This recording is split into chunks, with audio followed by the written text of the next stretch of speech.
Well, welcome to Madison. We're so thankful to have you with us tonight. We've got people in the auditorium with us, and we've got Larry Johnson on stage with Frank and I, and we're very grateful, Larry, that you're with us. And as you know, one of the things we've been doing is interviewing some people, trying to get them to share some of their story about how God's worked in their life to change them and to make them the people they are. And so most of the interviews have been with our current elders because we want you to know these men not just as someone who has a role in our church, but to know them as people. And so Larry is the elder of the night. He's actually literally in the spotlight tonight. And so, Larry, welcome, and we're glad to have you with us tonight. Thank you, Russ. Thank you, Frank. Yeah. So one of the things I just kind of ask people is, tell us a little bit about where you grew up, kind of your childhood, and maybe even where you first began to find out about Jesus, so as a starting point. And then we'll talk about how you got from there to where you are now. Oh, very good. I grew up 2 miles down the road off Altaloma, and I grew up going to Altaloma Baptist. Right. My father was a charter member of that church back in, I don't know, the early 60s, I believe. I went there Sunday morning, Sunday night, Wednesday night. Yeah. And that's how Mom did. My father attended church in my lifetime maybe 10 times that I remember. Oh. Which is kind of strange. Mom did not miss. My mother taught first grade from the time she was 14 until the Sunday before she passed away. Wow. 71 or 72 years of teaching first graders. What a legacy. She would get into the third and fourth generations. And I've wondered if maybe that might be a post-flood record for teaching first grade Sunday school. So I don't know. But she had to be way up there anyhow. Wow. Dad Wow. definitely believed, 100% believed. I knew it by the way that he lived. I knew that by the way he interacted with people. I would never have known it if I only gauged him by his church-going activity. He probably would go down to church more as the plumber whenever something would go wrong. That was his living. He was always good. He was the first on call if something was leaking. But he never went, and as I've grown older, I've understood more why. Dad had a history of hearing loss. Uh-huh.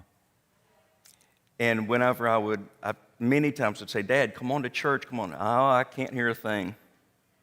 He had hearing aids, but his hearing aids caused him to hear too much, and it was too much stimulus.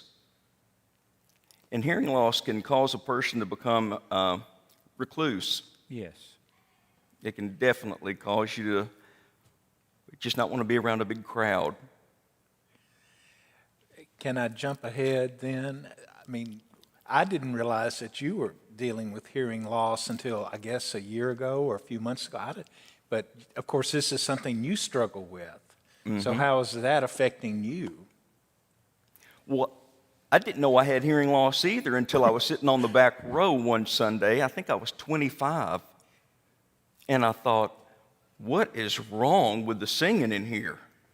It's all a cappella. And I go, gosh, everybody is off. How can that be? And it was one specific Sunday morning. And I was really straining to catch the pitch. And over time, Julie kept telling me, my wife, you need to get your hearing checked. No, it's all right. It's not that bad. But I kept finding myself having to get closer and closer to our TV to be able to hear it at the same volume. Until finally I'm reading the closed captions. It has become a very difficult thing, and it's an embarrassment. And while it's an embarrassment because I might misunderstand people, I still have a pancreas, and I can walk, and I can get around. If I'm going to feel sorry for myself, it's only going to be that much, not very much. I just made a decision probably by the time I was in my 30s. I made a decision I have to be up front with everybody. that I have hearing loss, and it's legitimate, and I can't do a thing about it. Do you have any idea about why? Hereditary. Hereditary. Both sides of the family. No. Both sides. Okay. So I want to go back to, so your father was a charter member. Was your mother a charter member? No, strangely, she wasn't. And the reason is that they bought a house, and she did not join Dad in that house. She was still living with her parents. How things were kind of strange back then, I know, where different generations of families would live together in one home. She was still there. He had gone away to work. They purchased the home. He came back from Chattanooga. He was living there, and she was getting things together. And there was a few months time span. He joined the church right when it opened. He gets the charter. I don't know if they're privileges, but he gets to be a charter member, and she was still a part of Eastland Baptist down in East Nashville. Okay. Strange, but So you go in there as a boy. I guess you had your mother as your first grade teacher there. oh sure. All right.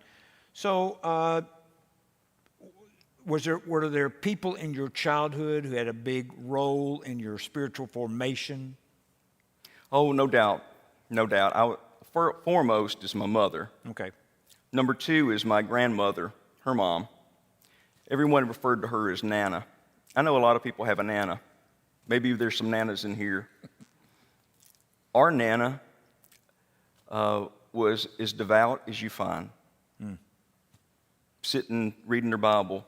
She would watch my cousin and I through every summer, and she had about 9 a.m. She would sit at this little breakfast area and read her Bible, do a Bible study, read a devotional.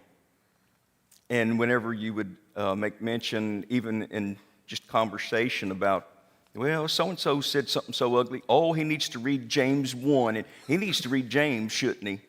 If she always had an answer. Right. She was very good about that. So my mother and the way that she lived, Mom was always on the go, even working full-time for the federal government. She worked in downtown with a GSA motor pool. When people would come from out of town, she would give them a government car. Mom would come home on Monday night. She would go to visitation. Her visitation, she and another lady that taught with her right up to her the day she passed. This other lady is number 2 behind Mom, teaching first graders. They would go out and they would visit the children that did not come to Sunday school the previous Sunday to make sure they're okay. Wow. And that went on for decades.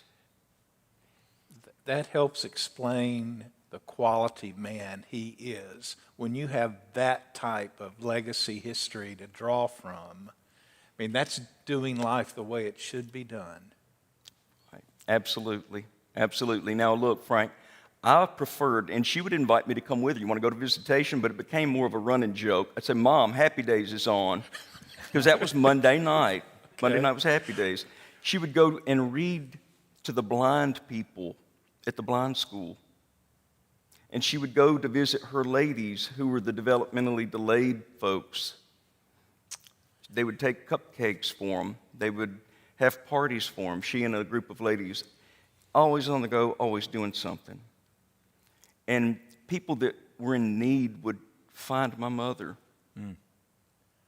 And they would become lifelong friends. I wish I'd met his mother. Yeah. I wish you had too. Gosh. My father was similar in a different way. I remember he had a big heart for people. There was a young man who was he was homeless in a time where we didn't have a great deal of homeless people walking around Madison. This had to have been 1984, 85. And this young guy was on the street, and it had to have been around January, maybe February, but there was ice covering everything. And the young man, he had to have been maybe 18 or 19. He asked Dad, I think they met him at a gas station, and the young man walks up to him and he said, can you give me a lift downtown to the homeless shelter? And Dad said, well, I can't because I don't think I'd get down there and get back. You come with me. And he brought this young guy home. And me and this fella, I probably was 13 or 14. Me and this young guy watched The Empire Strikes Back, or one of the Star Wars movies that I had a tape of. And he goes, man, I've always wanted to see this. I never had a chance to see it. This is great. And for a night, whatever his story was, he had a family. Dad stayed up all night to make sure that nothing untoward happened. And then the next morning, he got him down to the homeless shelter. But there are a lot of things like that. He always had a garden. He was always giving way more vegetables away than what we could have ever eaten. Yeah. And planting more than we could ever consume, just for the fact that he could give them away. He loved people, and he loved the underdog. He was a very, very good man. Very caring. Yeah. Oh, yeah. Yeah. And my guess is your explanation about why not going to church, because hearing aids have advanced greatly over the last few years. But back then, a lot of times, I mean, it's like you would be there, but you couldn't, just your body would be there because you couldn't really participate in what was going on. Yeah. More amplification. Right. Just noise. Mm-hmm. Yeah. So at what point did you begin to say, I want to follow Jesus? 6 years old. 6 years old. Wow. 6 years old. Well, one thing, I don't know if it's in the Baptist church like every Baptist church, but there would be one Sunday every year, one for sure Sunday where it was, you go to hell. Here's what hell is like, preaching. And they had a film out at that time, and I don't even remember the name of it, but it gave a visual about what the Bible refers to hell as. Now, I knew that Jesus was the way to heaven, and I knew that I didn't want to go to hell, and I knew that I wanted to go to heaven. So I had the basics. I had the very basics. And I said, Mom, I want to get baptized. Well, honey, why do you want to get baptized? Because I want to be with Jesus in heaven, and I don't want to go to hell. And it was pretty simple in my young mind. Okay. So I was baptized. I had to speak with the preacher, and he decided that, yes, we'd go ahead and baptize the young man. All right. Now, we'll fast forward till about age 23, and I thought, I don't doubt my salvation. I don't doubt that in the least. But I do feel like to honor baptism, to honor the act, and to honor God, I'm getting the inkling that I need to be rebaptized because I fully know as an adult. And I'd been pondering that for a few weeks, and my cousin, who was a year younger, had grown up in a Catholic church. And he was actually playing softball for Madison Church of Christ and coming here. And he told me one night when he was over at my house, I'm thinking about getting baptized. He had been sprinkled as a 4 or 5 year old boy. And I said, really? I am too. Steve Flatt was a preacher here. And I said, as we discussed it, I go, we need to go down Sunday. And you know what? Steve Flatt will be the one, we'll always be able to say, Steve Flatt, who's a great preacher, baptized us. Yeah, that's right. All right, Sunday. We're going down Sunday. Sunday came. And preaching, it was time for the preaching to begin. I'm getting kind of nervous. And I'll be darned if Dan Dozier didn't walk up and start preaching. And it turned out that Steve was on vacation, which, that's cool too. That's all right. We looked at each other, and I said, I don't care, I'm going. And he goes, me too, all right. So Dan Dozier, brother Dan Dozier, I love you, Dan Dozier. A wonderful man. I'll tell him to watch. I've got breakfast with him next week, so I'll tell him to watch. He gets a big shout out from Larry. He gets name dropped. Okay, so now you grew up at a Baptist church, but now you're talking about being at Madison. So how did you get from there to here? Grace Baldry. Oh. Grace Baldry, my mother-in-law. My mother-in-law moved down here to bring her girls to Madison Church. They were living in Louisville, and it came time for her to make a move And they had visited, I don't know how many times might have visited, a number of times. Loved the church family, loved the worship. And she moved down here to make sure that Lisa and Julie were here with a good upbringing in church. And Julie and I met in 10th grade. I met Julie in 10th grade. She did not know me in 10th grade in a class. At school? Where were you all in school? Yes, at Madison High School, Madison High up the School. street here. Madison Ram. Madison Ram. And Madison was shut down when we went to 12th grade. Hunter's Lane was open first year. And we happened to have like an off period together. She was an office worker. I was a guidance worker. But they were right next door. We became very good friends then. You and Julie. Julie and So, I, yeah. Okay, so now were you just friends or down in Yeah, your we were heart? just friends. Were you kind of We were going, just friends. She had a boyfriend. I had a girlfriend. We were just very good friends. But by the time we graduated, we didn't have a boyfriend and a girlfriend. Yeah. We were still good friends. Uh-huh. I believe it was Julie. I believe it was about December, thereabouts, after we had graduated in '87, that we liked one another. All right. And became exclusive at that point. And from then on, it was over. So who was the first to say, I like you?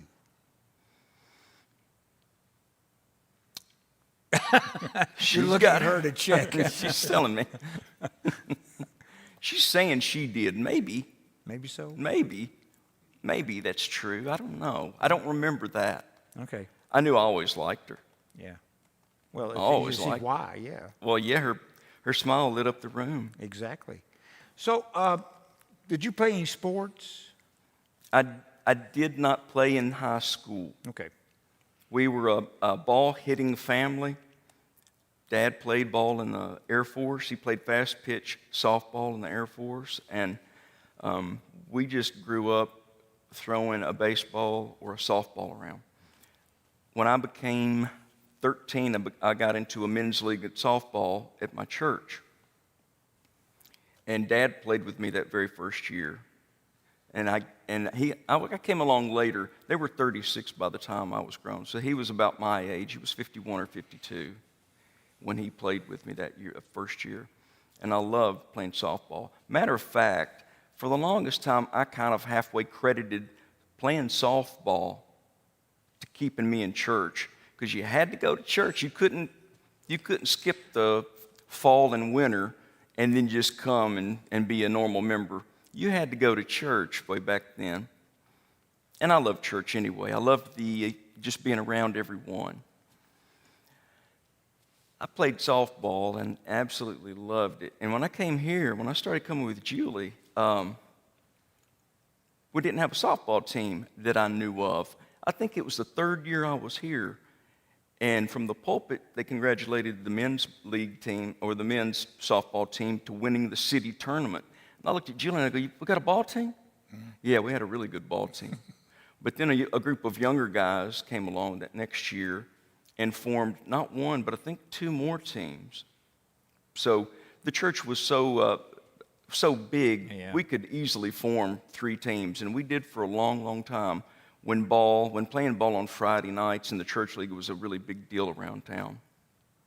And loved it, played it for a long time. Okay. Played it a little too long. The last time I played, I think I was 44. And I remember thinking, boy, that big guy hit that one hard. Man, he hit that hard. That came fast. And when it became an issue that, I have to make a living. And then we couldn't really find 10 strong players every week. We forfeited a couple of games. I thought it may be writing on the wall. Okay. So you had to retire. Had to retire. I had to hang it up. Every ball player has to retire at some They point. do. Yeah. Now, I don't want to dwell long on this, but I do know, one of the things I know about you is you like baseball cards. Oh, yes. Oh, yes. When did that start? That started as a child? 1981. Fernando year. Mania. That was Fernando Valenzuela on the Dodgers. And he captivated the nation, and I think adolescence captivated me, where I thought, wow, that's pretty neat. Well, look at that guy. Well, started watching, and I absolutely hated when sports dominated the 3 channels, like on New Year's Day or New Year's Eve, or all the bowl games. I couldn't stand it way back when, but came to really, really love it. And ball cards were part of it. And my oldest son, the bug caught him when he got 4th grade thereabouts, where he really enjoyed it too. And we still do buy and sell. So y'all do eBay, go to shows, all that kind of Oh stuff. yeah, oh yeah, all of it. So how many baseball cards do you think you have? Oh. Can't count Man, that I've got a lot. Well, and then Taryn, $500,000, $250,000. I mean, it becomes a number where it's too like, many, she said. it's like, I don't know. That's what Jack says about my book. Ask me Way how many too good ones I have. I'm not sure about that either. I've got a lot. Yeah. Well, see, I didn't know this. Is that why Taryn ended up going into sportscasting? And it all kind of ties together, doesn't it? It does. I would say it holds hands very well. Okay. So you and Julie, after graduation, kind of got serious about each other. Right. Did y'all go to college together? Initially, Julie was going to go to MTSU, and she did not go that first year. She started the next year. I went to Vol State, and I was saying, well, why don't you go to Vol State? Let's see what she wanted to be a teacher, and Vol State had an education program where you could get a 2-year degree, or yeah, I think you could get the 2-year degree, and then it went to a 4-year degree through TSU. And then I became a business major. I had a 2-year degree in business, and it got to a point where I was working at Lowe's Hardware, and you didn't even have to have a high school education hardly to move up in Lowe's at that time. I thought, I really don't want to do retail forever. I went back to nursing school. My sister was a nurse. She's retired now. And I thought, at first the thought of being a male nurse didn't really strike me as cool or fun. But helping people in that manner was definitely a calling. Okay. Definitely. And I thought, you could move anywhere in the world, have a job, helping people, a lot of different things you can do. Yeah. We graduated at the same time from the TSU programs in 1993. Same long, long line that day. Her in education, teaching, and you in nursing. That's right. That's right. So y'all still dating exclusively, or have you gotten married yet? Well, we had already been married. We got married before I even got into nursing school. Oh, okay. We didn't mention that. No, I glossed through that one, didn't I? Yeah. We got married right here on the stage. Right here. Right Did here at Steve marry you? 6:30, May 4th, 1991. Look, I'm impressed. At 6:30, it started at 6, Russ. Okay. I won't go too hard into that. Right here. Right here. Does Steve do it? Well, yes. Yes. All right. And we had bright orange, burnt orange carpet all over. Okay. I should have given a picture for that one. That would have been good. Todd would have liked that if we had a visual to go with that. Yeah. So what made you decide this is the one, she's the one? Oh. I didn't like anybody anymore. Okay. I couldn't even fathom loving anyone any more than I love Julie. Okay. And when I got up, we walked out. When Steve Flatt pronounced us man and wife and we walked out, the instructions were, go right up the stairs, go to the balcony, wait, and let the folks clear out, and go down to the reception, come back in, we'll get pictures. But I was up there in this area, and I looked at Julie and I said in my head, I will never leave you. I will never leave you. And you kept your promise, hadn't you? Yes. Oh, yeah. So has she, because part of what we're talking about is spiritual change and spiritual development stuff. Has she played a role in your spiritual life? Yes, and I think any man who is an elder, who is a preacher, who is a person of any authority in a church specifically, and maybe even in any high business, you really need a woman that backs them. Yeah. It's vital. I did not have the go-ahead. I was asked if I would consider being an elder a couple of times. And in my heart, I did not feel that it was right at that moment. But I did not feel, I never said no in my heart. It was never a no. It was only a now's not the correct time. But we had a few different things happen which were kind of wild. We had a missions group come up on the stage one Sunday morning. And I was part of it. I was part of the Puerto Rico mission where people could ask questions and we would give answers. And it went very well. And afterward, Julie said, you really did good up there. Compliments don't come easy. If it's a compliment, it's a for real compliment. It's not like, you look good. It's like you either look good, you either did good, it was either excellent, or it was, she won't say anything. Yeah. And I thought, wow, how about that? And then I had to teach Sunday school. We had stopped teaching in the youth group. We taught youth group here off and on 25 years. Wow. And that's the context I think of you often. In the because youth group? Yes, youth group coach, youth group teacher. But I know that was a big part of your ministry here. But keep going, yes. We had just pulled out of the youth group. They'd started a new Sunday school, the lift class. And I was really looking forward to it. The first Sunday that we attend, I get name dropped. We're going to have a few open Sundays to teach. Larry, you want to jump in and teach a few? And afterward, I thought, it was Lynn Sherrill. I go, well, Lynn, I barely have my feet wet here. You want me to teach? Well, if somebody's got to teach some of these Sundays when, that are open. I said, okay, sure.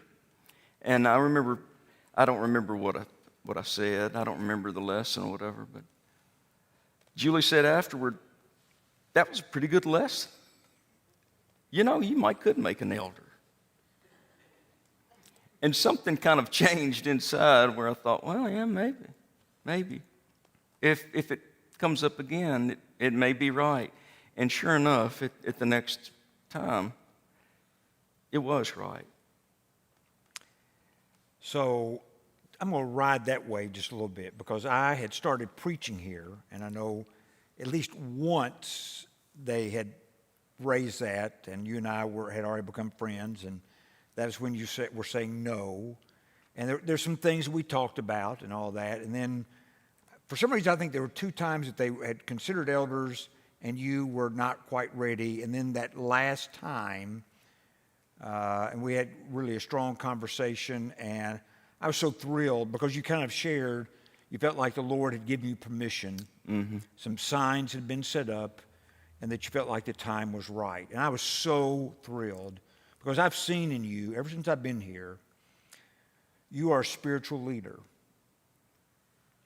You have this love for God that is so deep. But God also has graced you with the ability to put into words a lot of what you're feeling. And some people just don't have that gift. But when you pray, I always feel like the Spirit is praying through you when you pray. I've been in groups with you, and your counsel, it always has a wisdom to it, but it also, there's a presence. God works in you in a really powerful way as a leader. So I was really thrilled when you said that you would be willing to do that. So one of the questions I want to ask you is, have there been the people in your life who've helped you understand what it is to be a spiritual leader?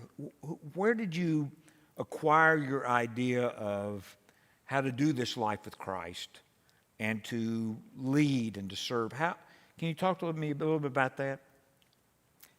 Wow, that's a question I've not really pondered. I do remember. I remember it's been a number of years, probably 25 years ago, before we had all of our children, and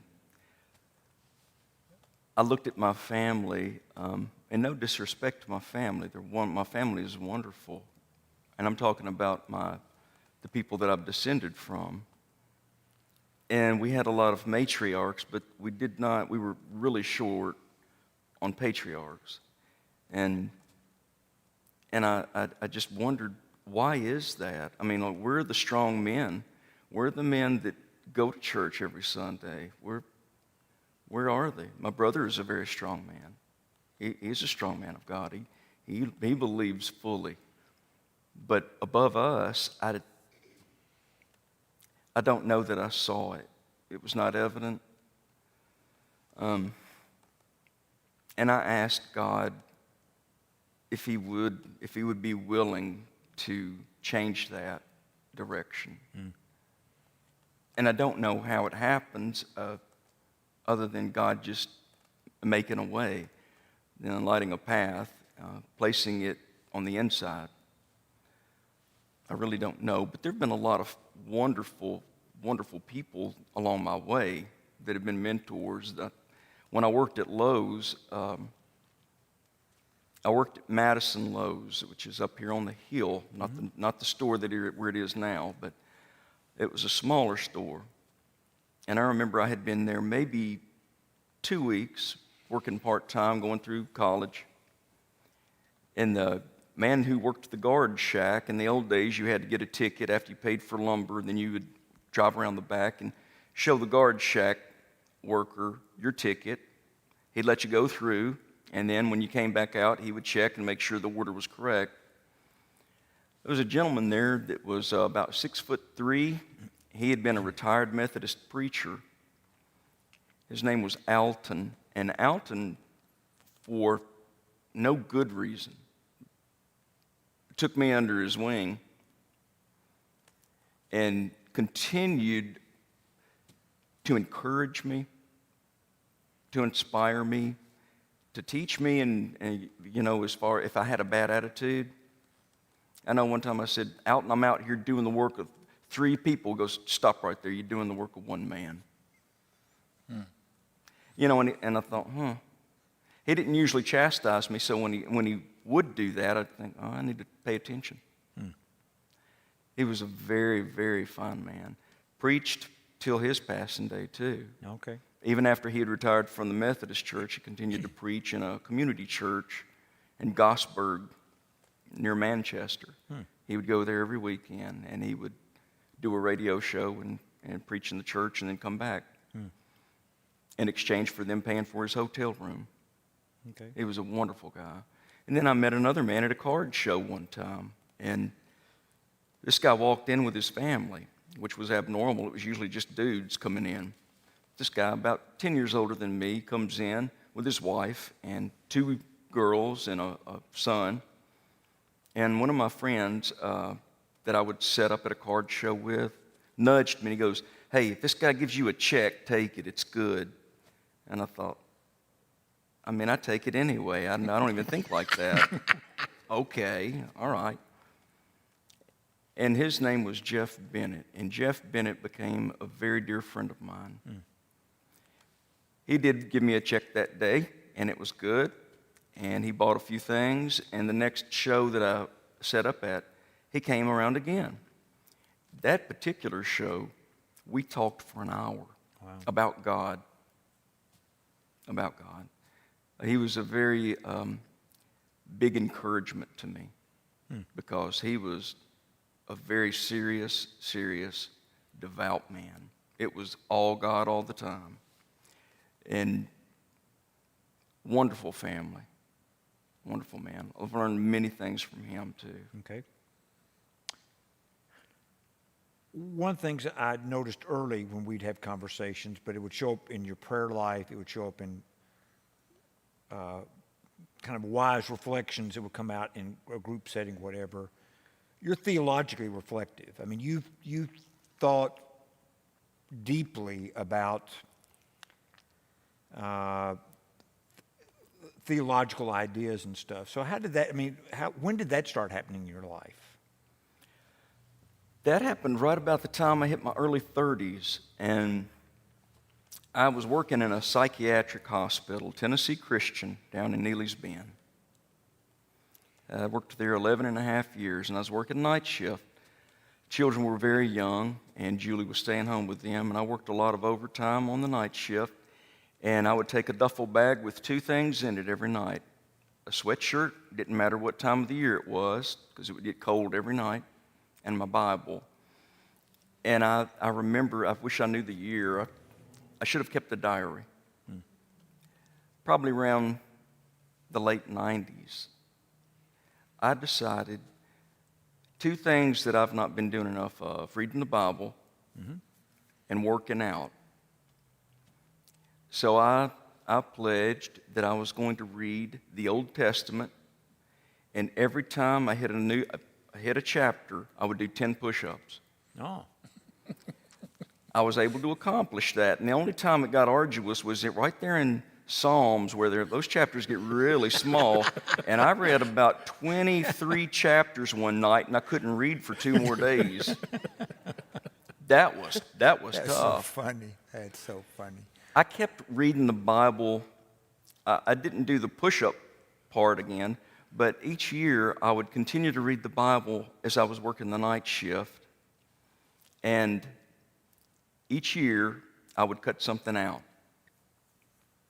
And I only came up with this as a personal thing. One year, I stopped all French fries. It had to be something I really liked. One year, I did not drink Coke. One year, I didn't eat hamburgers. One year, I didn't eat pizza, which working in the youth group is bad. That's all you have in the youth group is pizza. But it would be a sort of fasting type for the full year. Ice cream, that was a hard year too. The ice cream. So he's spiritually disciplined. And he would do it himself to grow. But that's when I started, that is actually reading the Bible that much. When you spend that much time in the Word, God does begin to show you things. He speaks to you, doesn't he? Absolutely. Yeah. Was there anyone outside the Bible that you either reading or you having conversations with that kind of helped develop kind of your understanding of all that, put things together more systematically? A friend that I worked with who had graduated from Lipscomb, Alex Franzone was a good friend of mine. He is a good friend of mine. He's a wonderful Alex friend of mine. From New York. From New York, Staten Island. Just very, very vibrant personality. Just Yeah. Alex and I were peas in a pod for a long, long time. Wow, I did not know this. And we would ride in to work together. We would discuss things of a spiritual nature all the time. All the time. He is a tremendous friend to me. Tremendous. And we would throw things off of one another continually. To know him is to really like him. I mean, he could be obnoxious because he's from New York, but, sorry, Marty, but with that being said, he is just a wonderful, wonderful, godly man. He is, yeah. So you worked in a psychiatric hospital for a long time. What was that like? I mean, you deal with some really difficult things, right? That's eye-opening. You see a part of the world you don't normally see. You're automatically thrust into people's situations that you don't really want to know about. And it could be your next door neighbor. It could be anybody. It could be you. I mean, it could be anyone. Yeah. I remember I'd worked at Nashville Memorial, and there was a fella who had been a nurse a long time. He was in his 60s at that point, and we'd become friends over time. And I said, well, I'm making a change. Yeah, where you going? I said, I'm going to be working in psych. And he goes, here's what you're going to find. There's about a hair width difference between you and the patients in psych. And he was absolutely right. Given the same type of circumstances, a lot of the folks are very normal in the way that they react and the way that the depression comes on, or whatever it might be. But yeah, it's eye-opening. It's very eye-opening. And because I lived in a world where I was fully protected, I was totally protected, and I knew it. If I somehow got hurt, my father would have done something. He would have done something that he felt was just. Whether it was lawful or not, I don't know. But he would have done something. It wouldn't have gone unpunished from his mind. Yeah. And I see that many don't. Many times, maybe it's their father. Yeah. Did you ever encounter someone that you felt like, even though they're being treated psychiatrically, that this was demonic, not just psychiatric? Oh, yes. Yes. Many times. Many times, not just... Many times. We were covered with prayer going in, especially at Tennessee Christian, where it was Christ-centered in the mission statement. Being an Adventist hospital, they encouraged everyone to pray with the patients. And I always appreciated that about the administration. Always appreciated that. But yeah, there were numerous occasions. We had a fella, I won't get into too many of these stories, but I'll give you one. We had a man that had been on drugs his entire life, probably about 40. He did not ever speak a word. He just walked around in a really slow, steady walk and growled. And every night, at 10:30, everyone had to clear the hallway and clear the day room. And if they didn't go to sleep, that's okay. They had to be in their room. And this man would walk out. One particular night, he comes out into the hallway, and he starts yelling. He wasn't yelling anything that you could understand, but he was yelling.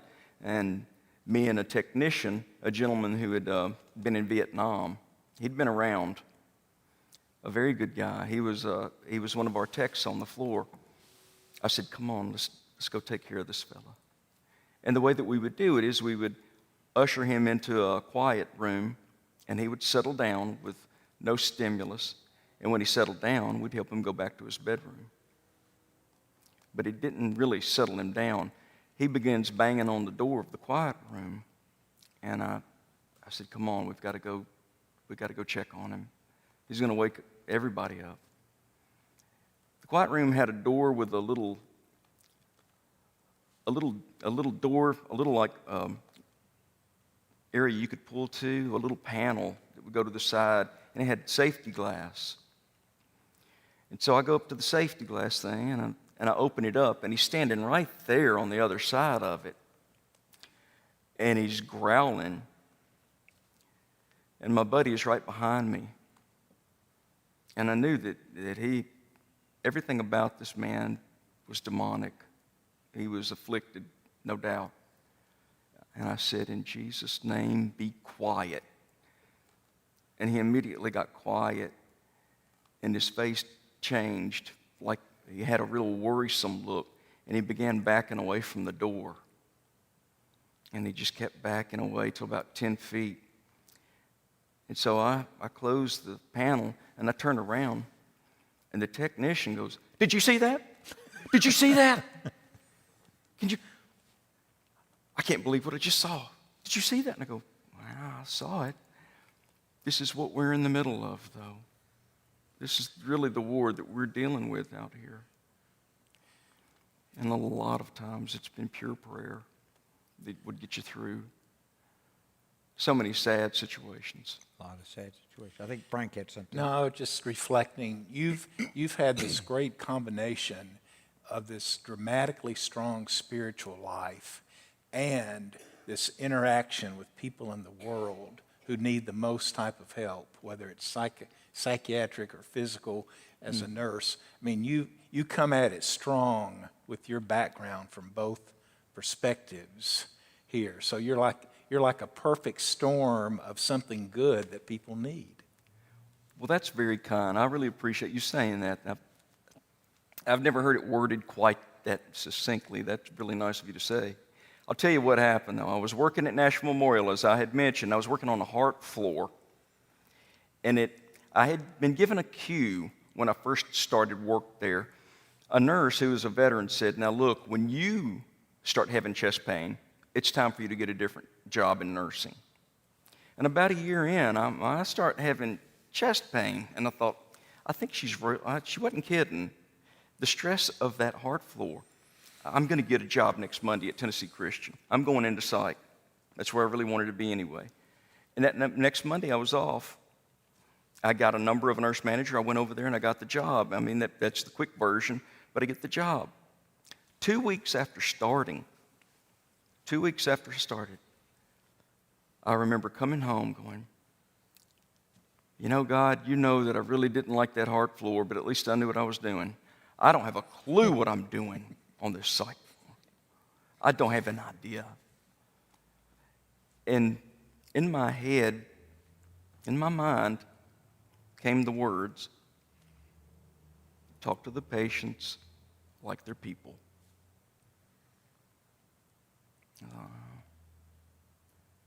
I was talking to a person like a diagnosis.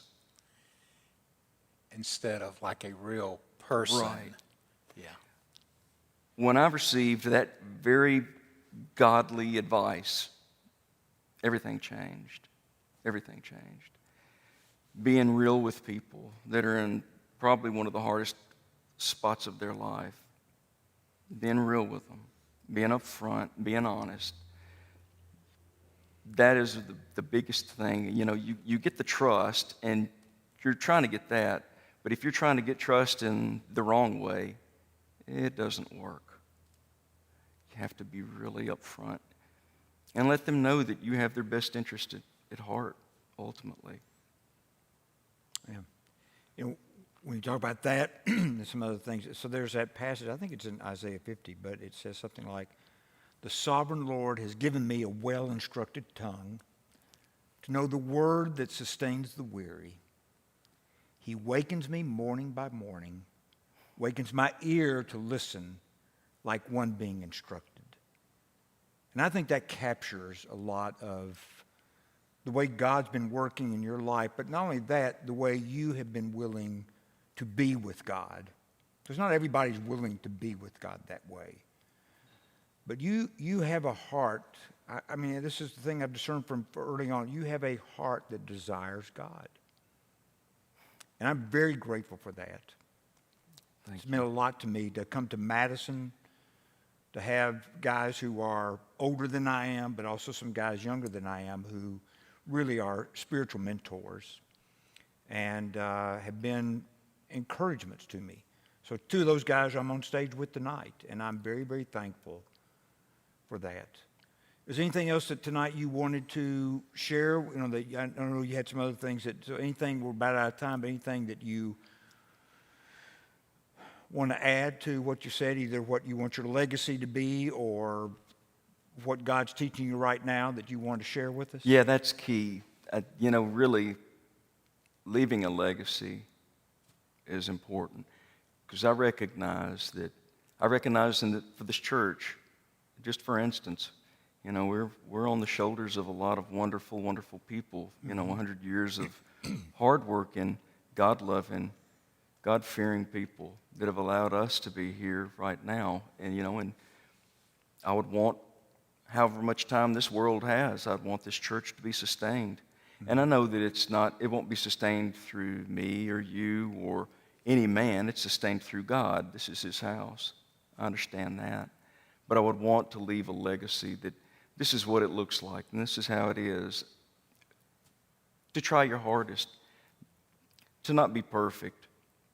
Not be perfect. You're not going to be perfect. But to never stop trying. And leave a legacy for my children, for the generations, Yeah. for all the young people that I was able to be friends with while they were in the youth group, and wherever the world has taken them right now. You always have a home here. For all the people that have gone on to different churches or moved away or wherever, you always have a home here. You shouldn't think that the days that you spent here were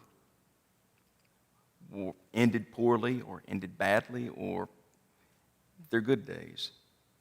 They're days where you come here and you worship the Lord, and that's what it's here for. That's why we're here. That's why we're all here. We're not here with any other agenda, to continue to extend the gospel. That's a great word to end on. So thank you so much tonight. I know you were a little nervous about tonight, but as we talked earlier, I really believe that God's Spirit would speak through you, and I was basing that on my experience with you. I know that when you allow God to have his way with you, that's good news. Good things happen. So I'm very, very grateful you could be with us tonight. Before I say goodbye to everybody, Frank, would you have a prayer for Larry and the rest of our elders? I mean, I appreciate what both of you guys do along with our other elders, and it's been very, very important for me to be at a church that has the quality of elders that we have. It's pretty rare to have the kind of men that we have. So would you lead us in a prayer? Father in heaven, we're very thankful that we could have spent this time this evening just reflecting upon you through Larry's life and the words that he said. Thank you for all the influences that he had upon him through his family and through his wife's family, and the legacy that he will leave through his children and his family and through all the young people that he influenced here and through his work currently as an elder. But continue to bless Larry and his family and bless this church. And I reflect on what he just said about how many people have come through these doors and have been influenced by what has happened here. And we thank you for that, and we want to continue to build on that legacy. Thank you for blessing us in our lives, and we ask this through our Savior. Amen. Amen. Well, thank you for being with us tonight. I'm pretty sure Ron Johnson, so we'll have the other Johnson brother that's going to be interviewed next week. But we're glad that you've joined us, glad that you've joined us too. I don't like sitting this way because I can't tell what's going on behind me. It's very disturbing, especially with Julie back there. I don't know what's going on with that. But we're glad to have you with us.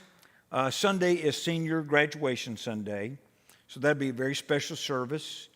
You might want to keep in prayers. So Anthony and Kaylin get married on Saturday, so keep that in your prayers. I've got to get ready for that service.